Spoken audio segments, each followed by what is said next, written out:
Good morning students. Last videos में हमने अभी तक के बेसिक कंसेप्ट सीखे थे कैश फ्लो से related, like as operating activity, investing activity and financing activity. इस तरह के हमने बेसिक कंसेप्ट सीखे थे इन्वेस्टिंग एंड फाइनेंसिंग। मतलब इनके सभी के सेपरेट सेपरेट अकाउंट बनाने सीखे थे इन तीनों एक्टिविटीज के। लेकिन आज के जो हमारे क्वेश्चंस रहेंगे उसके अंदर हम तीनों को इकट्ठा क्रिएट करके दिखाएंगे। मतलब एक ही क्वेश्चन के अंदर ऑपरेटिंग एक्टिविटी, इन्वेस्टिंग और फाइनेंसिंग की। एग्जाम में भी इसी तरह का क्वेश्चन आता है जिसके अंदर हम तीनों की तीनों एक्टिविटीज इकट्ठी क्रिएट करते हैं। साथ ही साथ एक बेनिफिट और ये भी होता है हमें कैश फ्लो के अंदर, जिस तरह से हमारी जो फाइनेंशियल स्टेटमेंट विद एडजस्टमेंट वाला चैप्टर था उसकी बैलेंस शीट हमें हमारा आंसर बता देती थी अगर दोनों चीजें हमारी मैच हो रही हैं, लाइबिलिटी और एसेट्स। सेम अगर कैश फ्लो अगर हम प्रॉपर तरीके से क्रिएट करते हैं तो उसका जो आंसर आता है वो भी हमें हमारा आंसर बता देता है कि हमारा क्वेश्चन करेक्ट है या नहीं है। देखो इससे रिलेटेड क्वेश्चन करते हैं। सबसे पहले जो आपको दिखाया गया एक फॉर्मेट दिखाया गया, देखो इस फॉर्मेट के अंदर तीनों एक्टिविटी हमारी इकट्ठी बनाई गई हैं, जिसके अंदर ऑपरेटिंग एक्टिविटी, फाइनेंसिंग और इन्वेस्टिंग एक्टिविटी के बारे में बताया गया। ये वाली चीजें हम पहले भी डिस्कस कर चुके हैं तो ज्यादा फोकस नहीं करेंगे। एक बार रीडिंग ले लेते हैं कि किस तरह से हमारा क्वेश्चन था। हमने क्वेश्चन स्टार्ट किया था नेट प्रॉफिट से। मतलब क्वेश्चन लिखा था नेट प्रॉफिट बिफोर टैक्स। और स्टार्टिंग की वीडियो में आपको बताया गया था कि अगर आप net profit before tax calculate करते हैं, क्वेश्चन स्टार्ट करने से पहले आपको 4 आइटम्स को चेक करना है कि आपके क्वेश्चन में गिवन है या नहीं है। वो 4 आइटम्स थी हमारी general reserve, provision for tax current year का, और परपोज डिविडेंड प्रीवियस ईयर का, इंट्रीम डिविडेंड करंट ईयर का। अगर ये आपको क्वेश्चन में गिवन है तो प्रॉफिट के अंदर इन्हें ऐड कीजिए। उसके बाद जो हमारा आंसर आएगा नेट प्रॉफिट बिफोर टैक्स आ जाएगा। इसके अंदर ऐड कर देते हैं adjustment for non cash and non operating items like as depreciation, goodwill written off, या फिर इंटरेस्ट पेड, हमारा loss on sale of assets. इस तरह से कोई एडजस्टमेंट है हमारी नॉन कैश या नॉन ऑपरेटिंग आइटम्स, इन्हें ऐड कर दिया जाता है। या फिर लेस कर देते थे हम इंटरेस्ट पेड, इंटरेस्ट रिसीव वगैरह, रेंट रिसीव, इस तरह से। मतलब जितना ट्रीटमेंट हम करके आए थे ये ऑपरेटिंग का आंसर आ जाता है हमारे पास यहाँ से इन सबको ट्रीट करके। तो जितना भी आंसर आया वो मेंशन कर दिया हमने इसके साइड वाली लाइन में। फिर इन्वेस्टिंग एक्टिविटी क्रिएट की। इन्वेस्टिंग में हमने डिस्कस किया था सिर्फ फिक्स्ड एसेट्स को फॉलो करना है। मतलब फिक्स्ड एसेट्स इंक्रीज हो रही हैं या डिक्रीज हो रही हैं। अगर इंक्रीज हो रही हैं दैट मीन्स हमने परचेज किया, और परचेज किया तो माइनस कर देंगे। डिक्रीज किया, डिक्रीज हो रहा है दैट मीन्स हमने सेल किया, सेल किया तो प्लस कर देंगे। तो सेम यहाँ से जो आंसर आएगा फिर यहाँ पे मेंशन कर देंगे। Next one is the financing activity. जो फाइनेंसिंग एक्टिविटी है उसके अंदर हमने डिस्कस किया था नॉन करंट लाइबिलिटीज को फॉलो करना है और शेयर कैपिटल को फॉलो करके चलना है। मतलब उनसे जो ट्रीट करके, या फिर इंटरेस्ट पेड वाली चीजें, रिसीव वाली आइटम्स हमारी जाती हैं इन्वेस्टिंग में, या इंटरेस्ट पेड चला जाता है हमारा फाइनेंसिंग में। तो यहाँ से जो आंसर आया वो हमने यहाँ पे मेंशन किया, फिर इसका टोटल यहाँ लिख दिया। ये हमारी ए एक्टिविटी है, ये बी एक्टिविटी है, ये सी एक्टिविटी है। तीनों का टोटल लिखो ए बी सी। यहाँ पे हमने तीनों का टोटल लिख दिया। हम एक पॉइंट स्टार्टिंग से डिस्कस कर रहे थे जो फर्स्ट वीडियो के अंदर शेयर किया था, कैश एंड कैश इक्विवेलेंट। मतलब कि जो कैश एंड कैश इक्विवेलेंट के अंदर आइटम्स आती हैं like as cash in hand, cash at bank, current investment या शॉर्ट टर्म इन्वेस्टमेंट, या फिर मार्केटेबल सिक्योरिटी। अगर इस तरह की आइटम्स आपको दे रखी हैं तो वो हमारी कैश और कैश इक्विवेलेंट के अंदर इंक्लूड की जाती हैं। तो क्या करना है, हमारा जो काम रहेगा लास्ट में 2 ईयर्स का बैलेंस गिवन होगा कैश का, प्रीवियस ईयर और करंट ईयर, दोनों का अलग अलग टोटल कर दो। प्रीवियस ईयर का टोटल जो हमारी ए प्लस बी प्लस सी एक्टिविटी आई है उसके अंदर मेंशन कर दो। जो हमारा आंसर आएगा वो करंट ईयर के टोटल के इक्वल आएगा। मतलब ये प्रूव कर देगा कि हमारा क्वेश्चन सही है। बाकी क्वेश्चन से और इजी लगेगा हमें अगर इससे रिलेटेड क्वेश्चन करेंगे। देखो देखो इससे रिलेटेड क्वेश्चन दे रखा है बच्चे। स्टार्टिंग में जो हमारा काम रहेगा, देखो सबसे पहला काम रहेगा आप जब भी क्वेश्चन रीड करो कैश फ्लो स्टेटमेंट का, या पेपर में जब आप इसको अटेम्प्ट कर रहे हो, तो आपका सबसे पहला काम होगा सारा क्वेश्चन जब जैसे जैसे रीड करते जा रहे हो वैसे वैसे उसके आगे मेंशन करते रहो कि ये किसकी एक्टिविटी है। जैसे हमने ये लिखा, देखो सबसे पहले आया शेयर कैपिटल। शेयर कैपिटल कहाँ पे शो किया जाता है? फाइनेंसिंग एक्टिविटी में। तो ये फाइनेंसिंग एक्टिविटी का पॉइंट है। मतलब इससे इजी क्या रहेगा, मतलब ऐसे करने से काम क्या इजी रहेगा, क्योंकि कैश फ्लो स्टेटमेंट एक बहुत लेंथी प्रोसेस है हमारा, कोई ना कोई आइटम हमारी रह ही जाती है एग्जाम्स में। तो हम जब भी क्वेश्चन अटेम्प्ट करेंगे कैश फ्लो का, तो सबसे पहला काम रहेगा जैसे जैसे क्वेश्चन रीड करते जा रहे हैं उससे रिलेटेड लिखते जा रहे हैं कि ये किसके अंदर आएगी।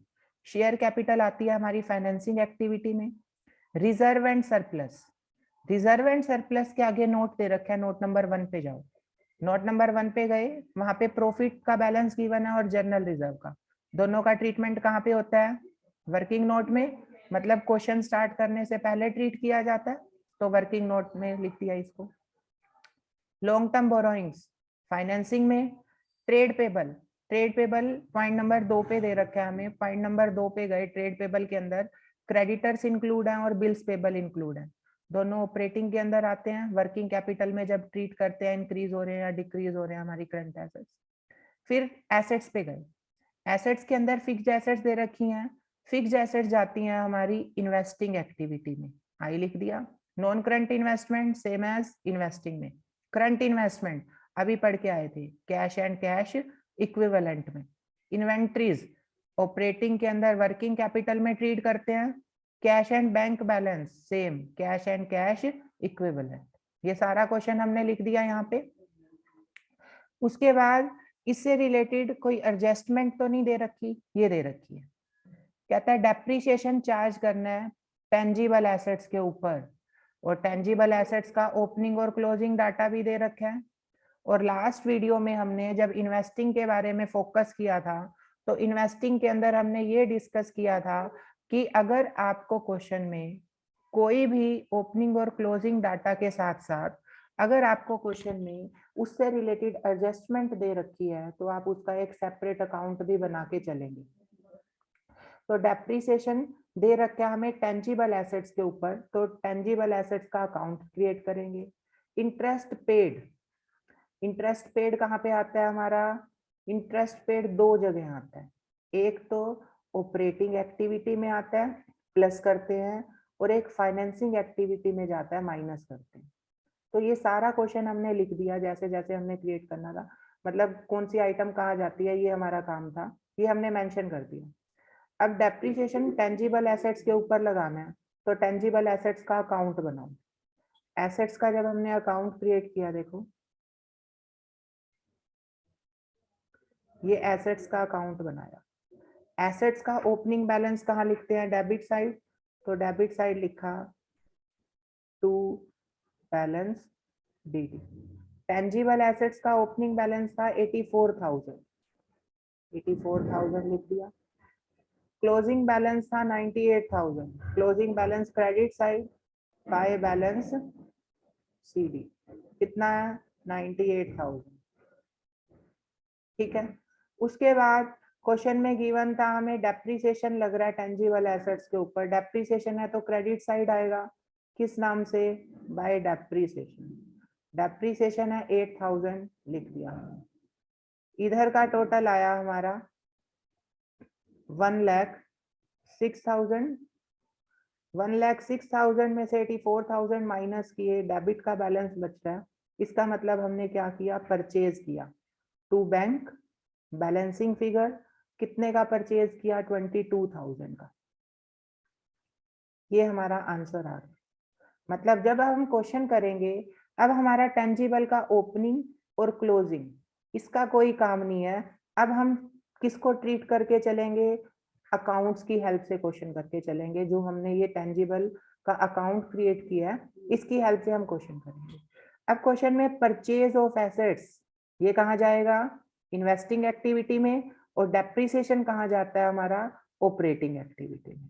ठीक है, तो इस तरह से अब क्वेश्चन स्टार्ट किया। देखो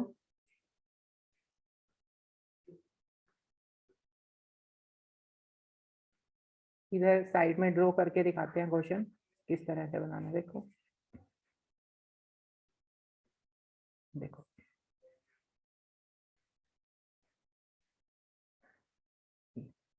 सबसे पहले हम लिखते हैं, यहाँ पे लिखेंगे cash flow statement. Cash flow statement किस ईयर की है? For the year ended. जिस भी ईयर की आप बना रहे हो वो ईयर यहाँ पे मेंशन करो। सबसे पहले आएगा ऑपरेटिंग एक्टिविटी, ए नंबर की है हमारी cash flow from operating activity. ठीक है, यहाँ पर मेंशन करते थे सबसे पहले net profit before net profit before tax. अब क्वेश्चन में प्रॉफिट दे रखा था हमें 12,000 और 14,000। 12,000 का लॉस है, 14,000 का प्रॉफिट। हमने फॉर्मूला सीखा था current year minus previous year, that is current year का अगर 14,000 है माइनस और माइनस के 12,000 तो माइनस माइनस प्लस हो जाएगा। ये हो गया हमारा 26,000। जर्नल रिजर्व भी दे रखा है। अभी हमने डिस्कस किया था कि अगर 4 आइटम्स दे रखी हैं क्वेश्चन में तो वो चेक कर लो, जैसे general reserve, propose dividend, provision for tax, interim dividend. General reserve दे रखा है, कितने का चेंज आ रहा है? 10,000 का, तो 10,000 इसमें प्लस कर दो, बैलेंस आ गया हमारे पास 36,000। तो नेट प्रॉफिट बिफोर टैक्स कितना आ गया? 36,000। ये लिख दिया हमने 36,000। इसके बाद लाइन लिखते हैं adjustment for non cash and non operating items. ठीक है, इसके अंदर मेनली चीजें आती हैं, डेप्रीसिएशन हो गया, goodwill written of, interest paid, इस तरह की आइटम्स। क्वेश्चन में डेप्रीसिएशन आया था हमारे सामने 8,000 का, डेप्रीसिएशन ऐड किया, ऐड डेप्रीसिएशन कितना है? 8,000 का।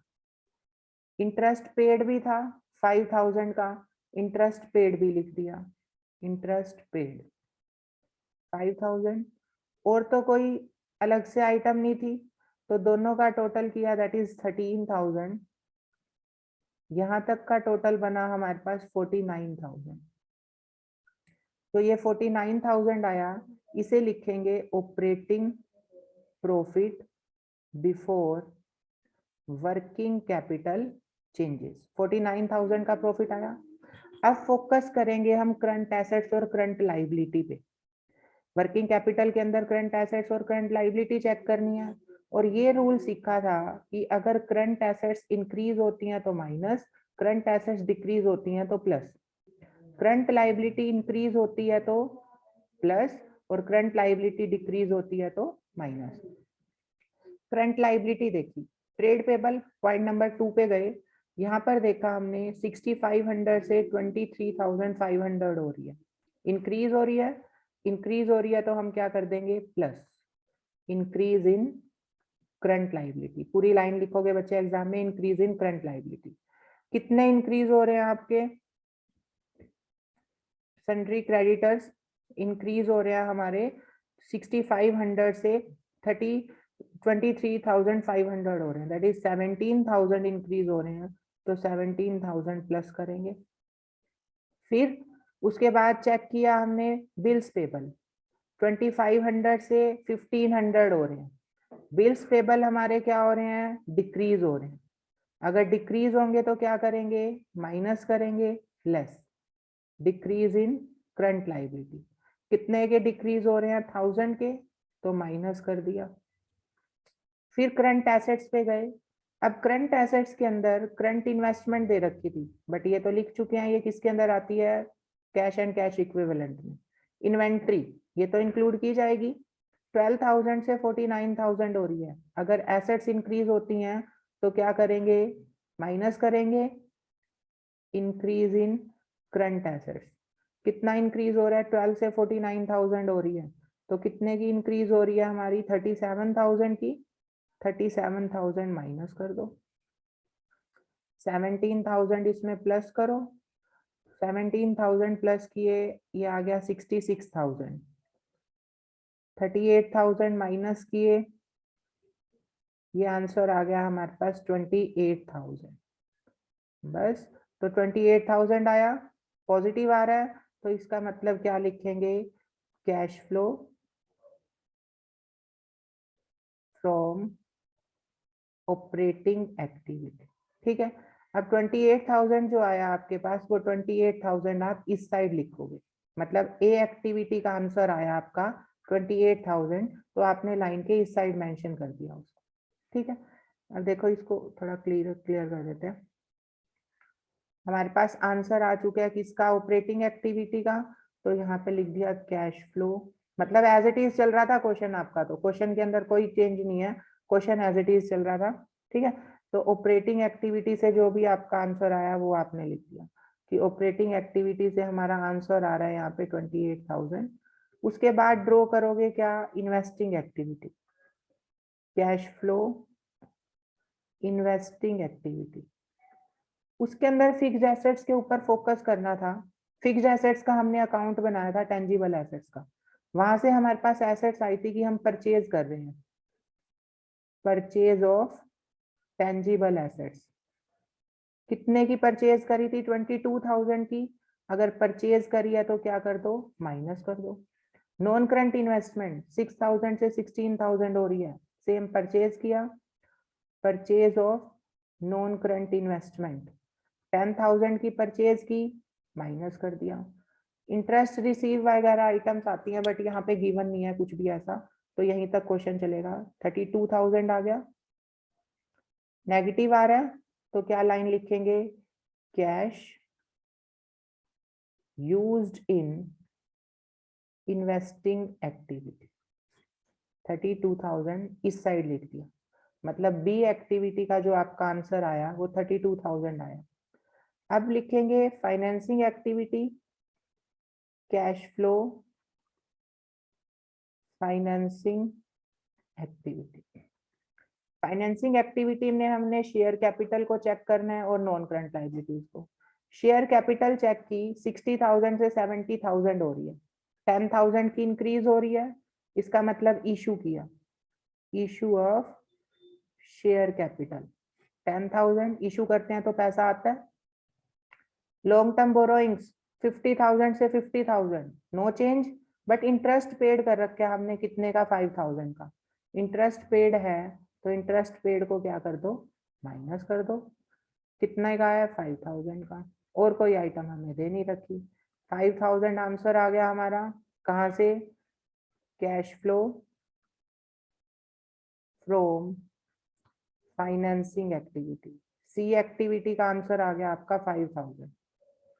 ए का आंसर ये था, बी का ये है, सी का ये है, बी का नेगेटिव चल रहा था, तो लास्ट में करोगे ए प्लस बी प्लस सी, तो टोटल किया, इन तीनों एक्टिविटी का टोटल बना हमारे पास 1,000, 28,000 प्लस 32 माइनस 32,000 प्लस 5,000, 1,000 आंसर आया। कैश एंड कैश इक्विवेलेंट का बैलेंस चेक किया, कैश का बैलेंस था 8,000 और 5,000, इस तरह से वर्किंग नोट बनाया 2017 और 2018। 17 का डाटा था 5,000 और 8,000, और करंट इन्वेस्टमेंट का डाटा था 20,000 एंड 18,000। इसका आंसर आया 25,000, इसका आंसर आया 26,000। बोला था प्रीवियस ईयर का कैश ऐड कर दो किसके अंदर, ए बी सी के अंदर। प्रीवियस ईयर का कैश ऐड किया 25,000, ये बन गया हमारे पास 26,000, इक्वल आ गया हमारा क्लोजिंग के, मतलब इसके आगे लाइन लिखेंगे cash and cash equivalent end of the, ये बिगनिंग ऑफ द ईयर। जो आंसर आएगा वो किसके इक्वल आएगा, एंड ऑफ द ईयर के, मतलब 25,000 और 1,000 को प्लस किया तो 26,000 आ रहा है, तो 26,000 किसके अंदर, क्लोजिंग कैश के इक्वल आ रहा है। तो इस तरह से ये तीनों एक्टिविटी क्रिएशन है हमारी। अभी ये क्वेश्चन तो हमारा नॉर्मल था, बट जब हम इसको क्रिएट करते हैं, जैसे अलग अलग सेपरेट अकाउंट क्रिएट करे थे हमने, इन्वेस्टिंग में डेप्रिसिएशन अकाउंट बनाया था या एसेट्स अकाउंट बनाया था, सेम एज प्रोविजन अकाउंट भी क्रिएट करेंगे आगे के क्वेश्चन में। अभी ये क्वेश्चन भी सिंपल है, देखो इसको वैसे ओरली डिस्कस कर लेते हैं। शेयर कैपिटल गिवन है हमें, शेयर कैपिटल कहाँ जाती है हमारी फाइनेंसिंग में, रिजर्व एंड सरप्लस कोई नोट नहीं है, प्रॉफिट है ये हमारा, प्रॉफिट लिख देंगे इसके आगे, लॉन्ग टर्म बोरोइंग्स फाइनेंसिंग में, शॉर्ट टर्म बोरोइंग्स नोट दे रखे हैं, शॉर्ट टर्म बोरोइंग्स के अंदर कहता है कि शॉर्ट टर्म बोरोइंग्स में बैंक ओवरड्राफ्ट है, बैंक ओवरड्राफ्ट कहाँ जाता है हमारा, फाइनेंसिंग में जाता है, ये ऑपरेटिंग प्रॉफिट वर्किंग कैपिटल के अंदर इंक्लूड करेंगे, provision for tax current year और प्रीवियस ईयर, प्रॉफिट में ऐड करते हैं करंट ईयर का, और प्रीवियस ईयर का जब ऑपरेटिंग एक्टिविटी खत्म हो जाती है वहां पे प्रीवियस ईयर का क्या कर देते हैं, माइनस कर देते हैं, ठीक है। फिर आया हमारे पास फिक्स्ड एसेट्स, फिक्स्ड एसेट्स से रिलेटेड वर्किंग नॉट गिवन है, प्लांट एंड मशीनरी और डेप्रिसिएशन है इसके अंदर, प्लांट एंड मशीनरी इंक्रीज हो रही है 50,000 से, परचेज करी कहाँ पे जाएगी, इन्वेस्टिंग में 50,000 माइनस कर देंगे, 50,000 सब्ट्रैक्ट कर दी है, डेप्रिसिएशन कहाँ जाता है, ऑपरेटिंग के अंदर जाएगा, 10,000 का इंक्रीज हो रहा है तो ये एडजस्टमेंट के अंदर ऐड कर देंगे। Next one is current investment, अभी बताया क्या होता है, cash and cash equivalent, inventory operating में जाएगी, ट्रेड रिसीवेबल ऑपरेटिंग में जाएंगे, cash and bank balance cash and cash equivalent में इंक्लूड किया जाता है। ये लोन आया था 75,000 से जीरो हो रहा है, दैट मीन्स पे किया जाता तो फाइनेंसिंग में, अब पे कर रहे हैं तो माइनस कर देंगे repayment of loan 75,000, okay. Adjustment given थी प्रपोज डिविडेंड, प्रपोज डिविडेंड का सिर्फ और सिर्फ ट्रीटमेंट होता है प्रीवियस ईयर का, प्रॉफिट में क्या करते हैं प्लस करते हैं और फाइनेंसिंग एक्टिविटी में माइनस करते हैं, प्रॉफिट में 20,000 प्लस कर दो और फाइनेंसिंग में क्या कर दो, माइनस कर दो प्रपोज डिविडेंड को, इस तरह से। लास्ट आया लोन वॉज रीपेड 1 अप्रैल, अब लोन की पेमेंट कर दी 1 अप्रैल को ही, तो अगर 1 अप्रैल को ही पेमेंट कर दी इसका मतलब कोई इंटरेस्ट तो बनेगा ही नहीं, इंटरेस्ट तो पे करना नहीं हमें, लोन की परसेंटेज गिवन थी हमें, लोन के आगे परसेंटेज गिवन थी 15%, अगर परसेंटेज गिवन भी है बट लोन की पेमेंट ही अगर 1 अप्रैल को कर दी हमने तो कोई इंटरेस्ट शो नहीं किया जाएगा, तो 15% तब यूज होता अगर हम इसको मिड में पे करते या एंड में पे करते, तब यूज होता हमारा, बट हमने लोन 1 अप्रैल को ही पे कर दिया तो इसका कोई भी रोल नहीं होगा, कहीं भी शो नहीं किया जाएगा। तो इस तरह से ये हमारा फुल फ्लैश क्वेश्चन रहेगा, ठीक है बच्चे। तो आगे के क्वेश्चन जिसके अंदर हमें अकाउंट्स वगैरह क्रिएट करने हैं वो नेक्स्ट वीडियो में डिस्कस करेंगे, अगर यहाँ तक का कोई भी डाउट हो तो आप पूछ सकते हैं, कुछ भी पूछना हो तो, ठीक है।